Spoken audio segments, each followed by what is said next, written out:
Smart TV কিনছেন, সাবধান। এই 5টি সাধারণ ভুল কিন্তু 80% মানুষ করে থাকে। আর এই 5টি সাধারণ ভুল কিভাবে এড়াবেন এবং এই 5টি ভুল এড়িয়ে কিভাবে আপনি একটি বাজেট ফ্রেন্ডলি স্মার্ট টিভি ক্রয় করতে পারবেন, আজকের এই ভিডিওতে থাকছে সেই সম্পূর্ণ ব্যাখ্যা। তাই ভিডিওটি দেখার অনুরোধ জানাচ্ছি।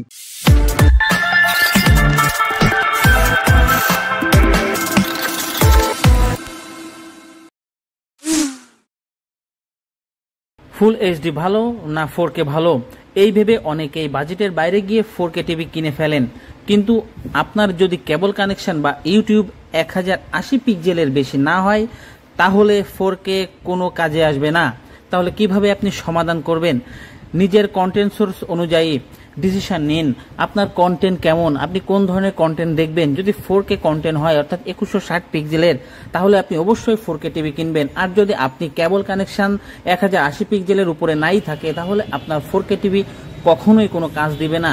তাই সব থেকে সহজ সমাধান হলো নিজে কন্টেন্ট সোর্স অনুযায়ী ডিসিশন নিন। টিভিতে HDMI আছে তাই ঠিক আছে, এই ভুল ধারণা নিয়ে অনেকেই টিভি ক্রয় করে ফেলেন। পরে দেখা যায় গেম কনসোল, সাউন্ড বার, ক্রোমোকাস্ট সব একসাথে লাগানো যাচ্ছে না। সহজ সমাধান কি করবেন, কিভাবে আপনি এই সহজ সমাধানটি করবেন? ন্যূনতম 3টা HDMI পোর্ট, একটা USB আর আইডিয়ালি ARC ERC পোর্ট দেখে আপনি টিভি ক্রয় করবেন। অনেক স্মার্ট টিভি কিনে পরে বোঝা যায় UI স্লো, অ্যাপস খুলতে 10 থেকে 15 সেকেন্ড সময় লাগে।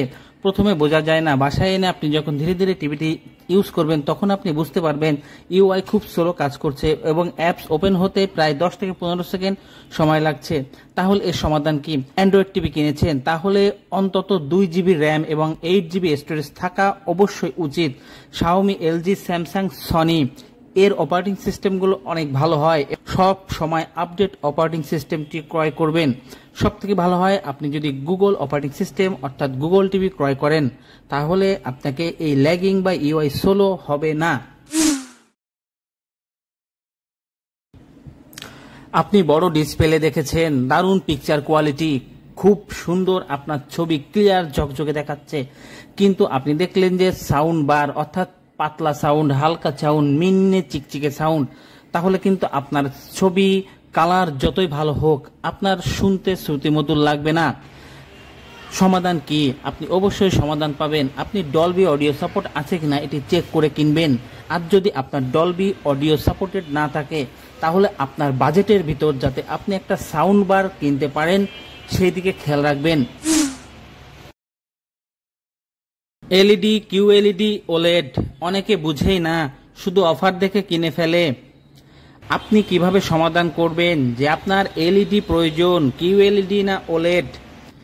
OLED ভালো কালার এবং সাউন্ডের একটা দারুণ কম্বিনেশন থাকে, কিন্তু একটু দামি হয়। QLED মাঝামাঝি দামের হয়। আপনার বাজেট যদি কম থাকে, তাহলে একটি ভালো মানের LED টিভি যথেষ্ট। আপনার বাজেট আরো বেশি থাকে, তাহলে OLED আপনি ক্রয় করতে পারেন, কারণ OLED এর কালার সাউন্ড কম্বিনেশন পাবেন দারুণ এবং আপনি দারুণ একটা এক্সপিরিয়েন্স উপভোগ করতে পারবেন। এই 5টি ভুল যদি আপনি না করেন, তাহলে আপনি পেয়ে যাবেন আপনার বাজেটের সেরা একটি স্মার্ট টিভি। সেই সাথে আমার ভিডিওটি যদি অবশ্যই ভালো লেগে থাকে, তাহলে লাইক করবেন, শেয়ার করবেন এবং সেই সাথে সাবস্ক্রাইব করতে ভুলবেন না। সর্বশেষ আর একটা টিপস আপনাদের জন্য থাকবে, যেখান থেকে আপনি টিভিটা ক্রয় করেন না কেন, আপনি দেখবেন যে আপনি অফিসিয়াল শোরুম থেকে টিভিটা ক্রয় করছেন কিনা। সেই সাথে আপনি ওয়ারেন্টি পলিসি এবং আপডেট পলিসি সম্পর্কে অবগত হয়ে জেনে নেবেন। ধন্যবাদ।